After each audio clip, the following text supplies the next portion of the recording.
നമ്മളെ കയ്യിലൊരു ഭണ്ഡാരം ഉണ്ടെന്ന് സങ്കല്പിക്കുക. ഒരു കൊല്ലത്തിന് മേലെയായി ആ ഭണ്ഡാരം തുടങ്ങിയിട്ട് നമുക്കാണെങ്കിൽ അർജന്റായിട്ട് ഒരു 50,000 രൂപ ആവശ്യമുണ്ട്. അപ്പൊ ആരോ പറഞ്ഞു, നീ എന്തിനാ ഈ ടെൻഷൻ അടിക്കണത്, നിന്റെ ഭണ്ഡാരം തന്നെ പൊളിച്ചാ പോരെയെന്ന്. നമ്മൾ പറഞ്ഞു അതില് 50,000 ഉണ്ടാവില്ല. അയാൾ നമ്മൾ തമ്മിൽ ഒരു വാശി പുറത്ത് ഭണ്ഡാരം പൊളിച്ചു നോക്കി. അയാൾ പറഞ്ഞു 50,000 മേലൊക്കെ ഉണ്ടാവും, കാരണം നീ കുറേ തവണ അതിൽ ക്യാഷ് ഇട്ട കഥ നമ്മളോട് തന്നെ പറഞ്ഞിട്ടുണ്ടല്ലോ എന്ന് പറഞ്ഞ് ഒരു ചാലഞ്ച് എന്ന അർത്ഥത്തിൽ ഭണ്ഡാരം പൊളിച്ചു നോക്കുമ്പോൾ കിട്ടിയ ക്യാഷ് 1,30,000 രൂപ. നമുക്ക് ഭയങ്കര സന്തോഷമായിരിക്കും. എന്താണ് ശരിക്കും ഇപ്പൊ ഇവിടെ സന്തോഷിക്കാൻ വക ഉണ്ടായത്? ഭയങ്കരമായിട്ട് സന്തോഷിക്കാൻ മാത്രം ഇപ്പൊ എന്താ വക? നമ്മൾ തന്നെ ഈ 1,30,000 രൂപ അതിലിട്ടത്, വേറെ ഒരാൾ 5 പൈസ ഇട്ടിട്ടില്ല. അപ്പൊ നമ്മൾ ഇട്ട ആ ക്യാഷ് അവിടെ തന്നെ ഉണ്ട് എന്നുള്ളതിൽ ഇപ്പൊ എന്താ സന്തോഷിക്കേണ്ടത്? ഇപ്പൊ ഞാൻ കയ്യിൽ കെട്ടിയിരിക്കുന്ന വാച്ച് പ്രസംഗം കഴിയുമ്പോഴേക്ക് കയ്യിൽ തന്നെ ഉണ്ട്, അതുകൊണ്ട് ഇപ്പൊ സന്തോഷം ഉണ്ടാവും.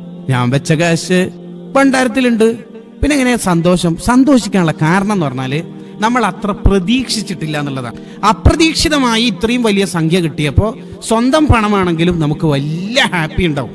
ഇതേപോലെ സരിയു സിഖ്തി റളിയല്ലാഹു അൻഹു പറയാണ്, നിന്റെ ഖബർ എന്ന ഒരു ലോകത്തെ നീ ഭണ്ഡാരായിട്ട് സങ്കല്പിക്കുക. എന്നിട്ട് 10ന്റെ നോട്ട്, 5ന്റെ കോയന് കണ്ടാളോടെല്ലാം സലാം പറയാ. ആരെങ്കിലും സലാം പറഞ്ഞ വഅലൈക്കും അസ്സലാം എന്ന് മാത്രം പറയുന്നതിന് പകരം റഹ്മത്തുള്ളാന്ന് കൂടി കൂട്ടിയിട്ട് 20ന്റെ നോട്ട് ഇടുക. ഇനി ബറക്കാത്തും കൂടി കൂട്ടിയിട്ട് 30 ആക്കുക. ഡെയിലി കുറെ സലാത്ത് എല്ലിയിട്ട് 2000ന്റെ നോട്ട് ഇടുക. പിന്നെ ആരെങ്കിലുമൊക്കെ പാവപ്പെട്ടവർ നമ്മുടെ കൂട്ടുകാരിൽ ഉണ്ടെങ്കിൽ അവരെയൊക്കെ സഹായിച്ചിട്ട് 2000ന്റെ കുറെ നോട്ടിടുക. ഇങ്ങനെ നമ്മളെ ഖബറിനെ ഭണ്ഡാരായി സങ്കല്പിച്ച് ഒരുപാട് നന്മ അവിടെ ഇൻവെസ്റ്റ് ചെയ്യും. എന്നിട്ട് അവസാനം ഖബർ എന്ന ഭണ്ഡാരം പൊളിക്കുന്ന ദിവസം, നമ്മൾ മരിക്കുന്ന ദിവസം കാണുമ്പോൾ തന്നെ ഭയങ്കര സന്തോഷം ഉണ്ടാകും. അപ്പോഴാണ് ഒരു വെളുത്ത മനുഷ്യൻ ഖബറിന്റെ ഉള്ളിൽ നിന്ന് പുറത്തേക്ക് വരും. അപ്പൊ മയ്യത്ത് ചോദിക്കും, എത്ര നിങ്ങൾ ആരാ? അന അമലുക സ്വാലിഹ്, നീ ചെയ്ത നല്ല കർമ്മങ്ങളാണ് അഥവാ സൽക്രമങ്ങളാണ് ഞാൻ എന്ന് പറഞ്ഞിട്ട് പരിചയപ്പെടുത്തും. ഇങ്ങനെ നമുക്ക് ഖബറിനെ ഭണ്ഡാരായിട്ട് സങ്കല്പിച്ചിട്ട് ഖബർ പ്രകാശിപ്പിക്കാൻ പറ്റിയ 3 കർമ്മങ്ങളെ കുറിച്ചാണ് ഇന്നത്തെ എപ്പിസോഡിൽ പറയുന്നത്. എല്ലാവരും ജീവിതത്തിൽ ഇത് നിർബന്ധ ബുദ്ധിയ ശീലമാക്കണം. അള്ളാഹു തൗഫീഖ് ചെയ്യട്ടെ.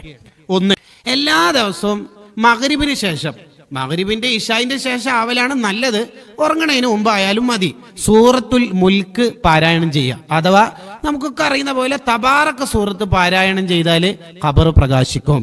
ഖബറിനെ നമുക്ക് സന്തോഷമുള്ള വീടായിട്ട് നമുക്ക് മാറ്റാൻ കഴിയും. സൂറത്തുൽ മുൽക്ക് നിത്യമായി പാരായണം ചെയ്യണം. ഇനി എന്തെങ്കിലും ക്ഷീണം കൊണ്ടോ മറ്റോ ഉറങ്ങിപ്പോയാൽ രാവിലെ ഓതിയാൽ മതി. അതിന്റെ അർത്ഥം എപ്പോഴും ക്ഷീണം കൊണ്ട് അർണം കൊണ്ട് ഉറങ്ങണ്ട, നമ്മൾ രാത്രി തന്നെ ഓതണം. മുത്തുനബി സല്ലല്ലാഹു അലൈഹി വസല്ലമ തങ്ങള് തബാറക സൂറത്ത് ഓതാതെ ഉറങ്ങാറില്ലായിരുന്നു എന്ന് ഹദീസിലുണ്ട്. നബി സല്ലല്ലാഹു അലൈഹി വസല്ലമ തങ്ങളെ ഇഷ്ടപ്പെടുന്ന നമുക്ക് അങ്ങനെ ഒരു ശീലം ഉണ്ടാവണം. രണ്ടാമത്തെ എന്താന്ന് വെച്ചാല് ഖബർ പ്രകാശിക്കാൻ, ഖബറിൽ സുഹൃതങ്ങളെ കൊണ്ട് നമുക്ക് സുഖിക്കാനുള്ള ഒരു നന്മ സൂറത്തു യാസീൻ ഡെയിലി ഓതുക എന്നുള്ളതാണ്. യാസീൻ സൂറത്ത് ആരെങ്കിലും മരിച്ചാൽ അവിടെ പോയിട്ട് ഓതുന്നതിന് പുറമെ, നമ്മൾ മരിച്ച ആരെങ്കിലും യാസീൻ നമുക്ക് ഓതുന്നതിന്റെ പുറമെ നമ്മൾ മരിക്കുന്നതിന് മുമ്പ് ജീവിക്കുമ്പോൾ കുറെ യാസീൻ ഓതണം. അത് ഏറ്റവും പ്രധാനമാണ്. നിങ്ങൾക്കറിയോ, ഒരു മയ്യത്തിനെ ഖബറടക്കിയിട്ട് എല്ലാരും പിരിഞ്ഞു പോയപ്പോ ഒരു മഹാൻ അവിടെ തന്നെ നിന്നു.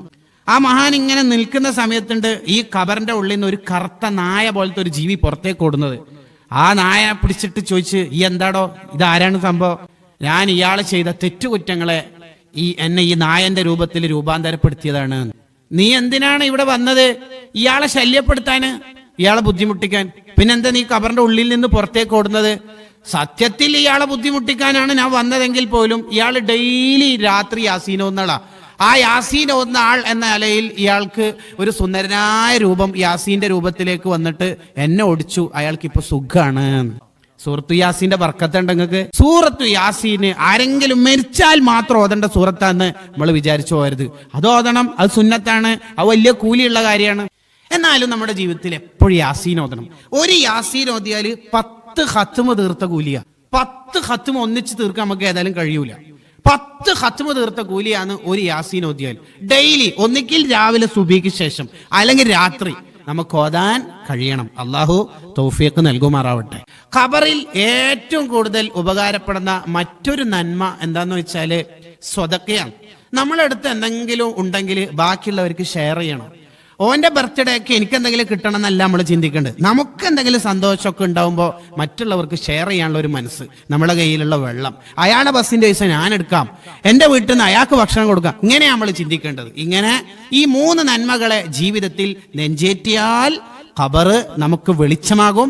നാളെ ആഖിറത്തിലേക്ക് പോകുന്ന ആദ്യത്തെ എക്സാം ഹാളിൽ, പരീക്ഷാ ഹാളാകുന്ന ഖബർ വിജയിച്ചു കഴിഞ്ഞാൽ ഫമാ ബഅദഹു ഐസർ, ബാക്കിയെല്ലാം ഈസി ആയിരിക്കും. അള്ളാഹു തൗഫീഖ് നൽകുമാറാവട്ടെ.